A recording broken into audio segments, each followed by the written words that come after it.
or opinion. It sounds simple, but this skill is the foundation of strong reading comprehension.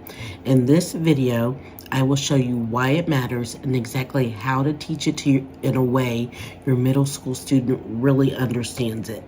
And you might be able to use it on some adults as well. Stay tuned.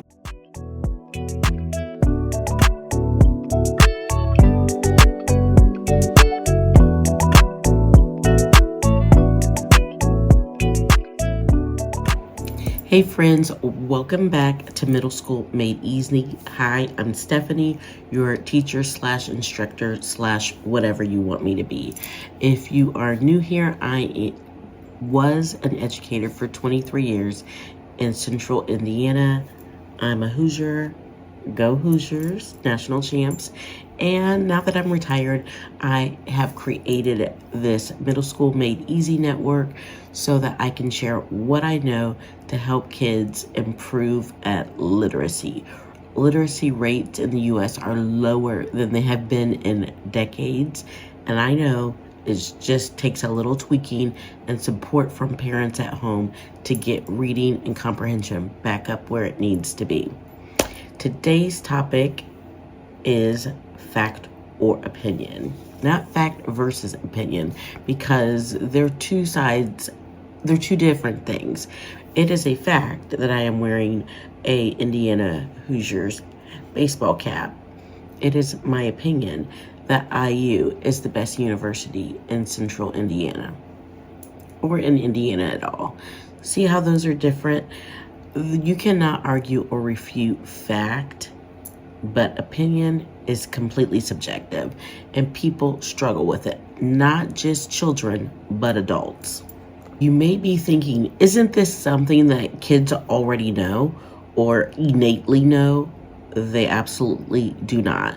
Think about your crazy uncle or aunt that spews off things as if they're fact. But when you break it down, it's just a strong belief they have, which is an opinion.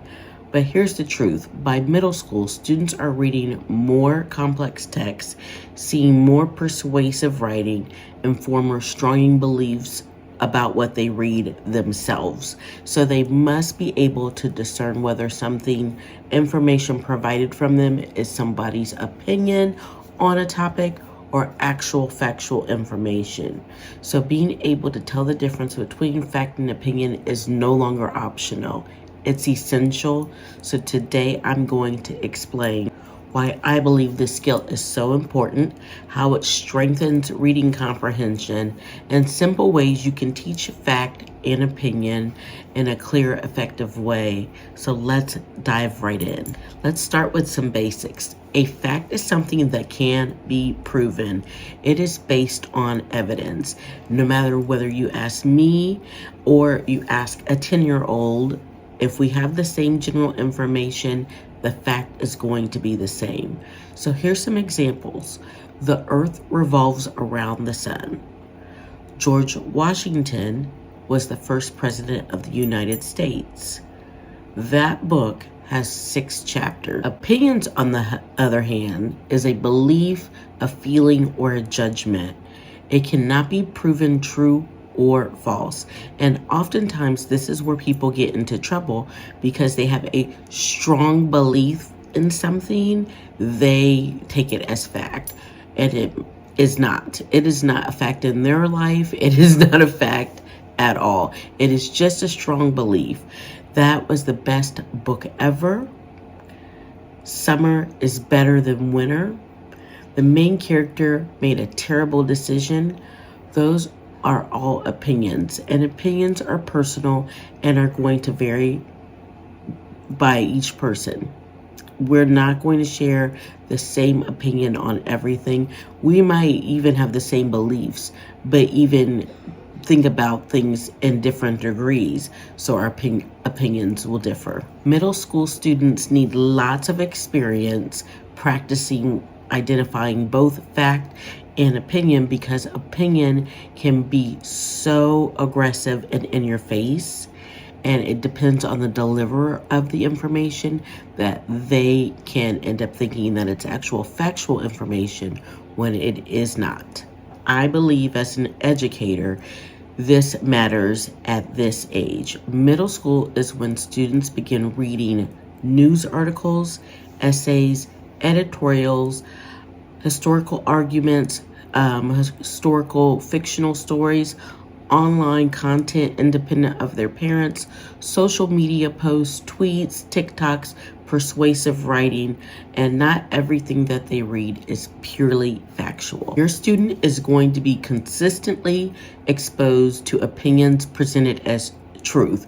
There are lots of experts on TikTok and YouTube that think that their opinion is fact, and they vlog and they present it as such. And so it is important early on that we give students the ability, this simple skill, to stop and evaluate information as it is given to them. This is important because if something is factual and can't be refuted, it is what it is.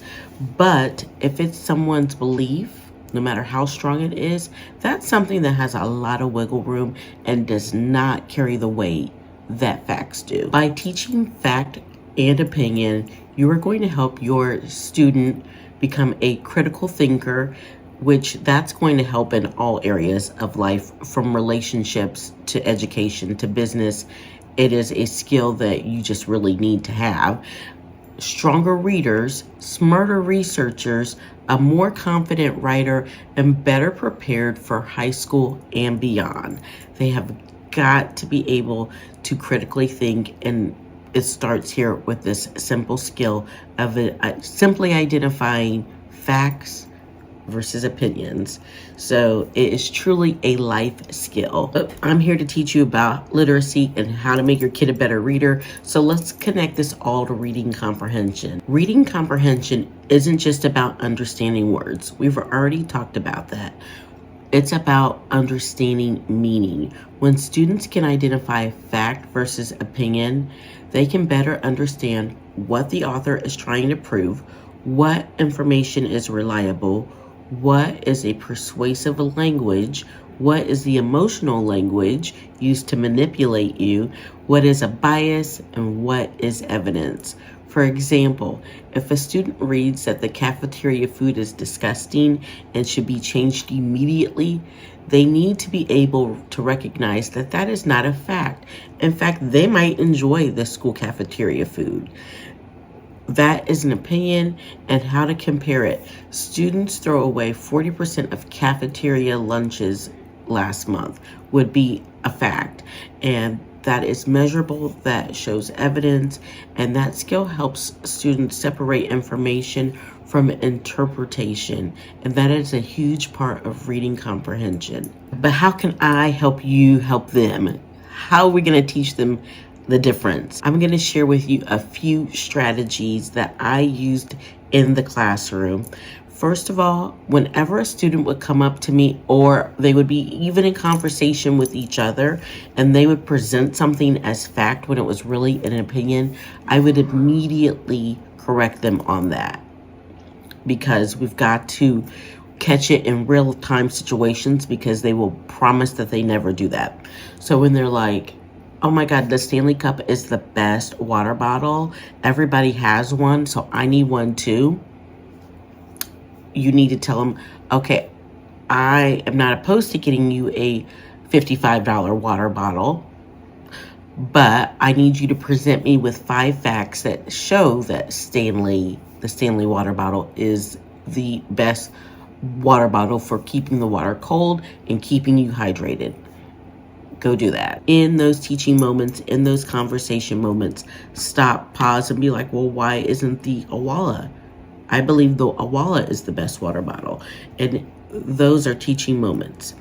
So we're also, another strategy that I use are signal words. Teach students that opinions often include words like best, worst, should, I believe, amazing, terrible, beautiful, and unfair.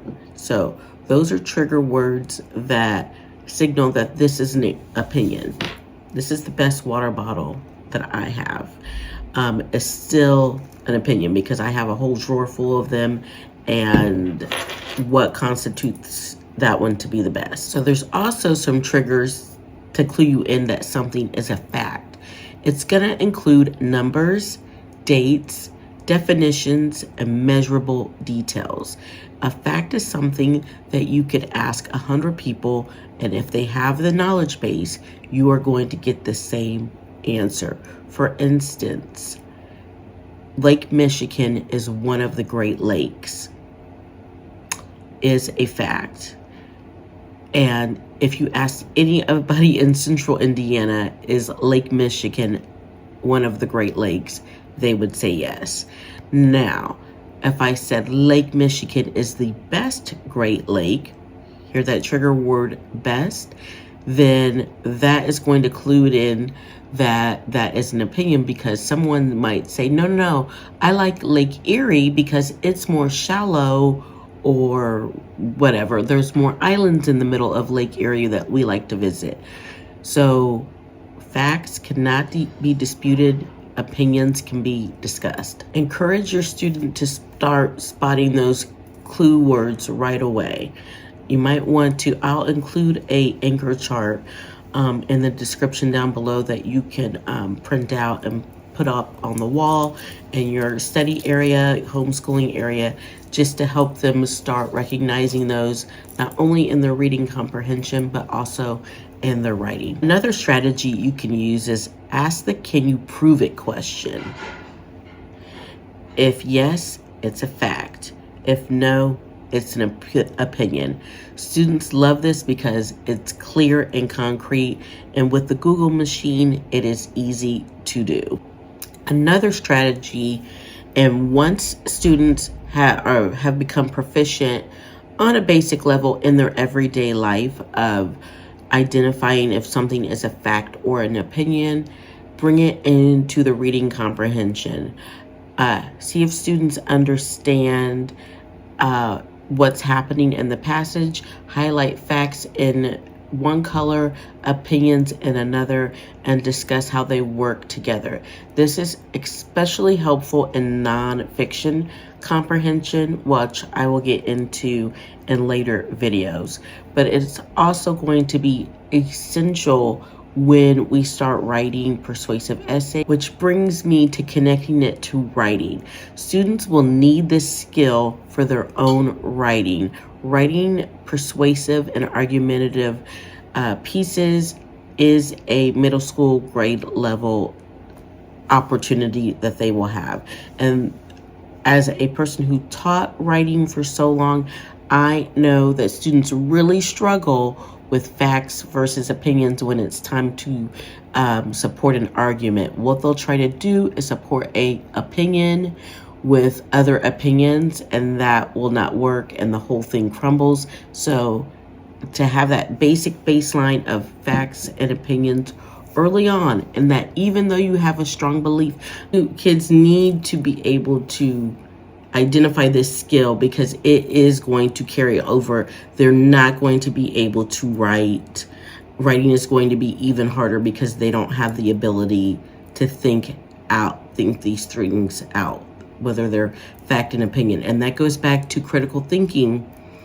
They're also going to struggle to support their ideas with examples from the text, because they are not going to be able to identify those facts. By teaching them how to identify fact and opinion, it's teaching your student to become a thoughtful, informed young adult who will be a thoughtful, informed adult. And it is one of the greatest goals of education, whether public, private. It is a goal of educating the populace. So parents, if you're teaching reading comprehension to your homeschoolers, or if you're a teacher who is just teaching in the classroom, don't skip out on fact and opinion. Don't just spend a day and gloss over it. It is a fundamental skill that supports comprehension, critical thinking, writing, research, and real-world literacy. If you found this video at all helpful, be sure to like, subscribe to Middle School Easy for some simple tools and strategies to help your students grow. And tell me in the comments that what reading skill that is your student struggling with right now. I would love to create some content to support them and support you in helping them teach them at home. And I will see you in the next lesson. Bye, class.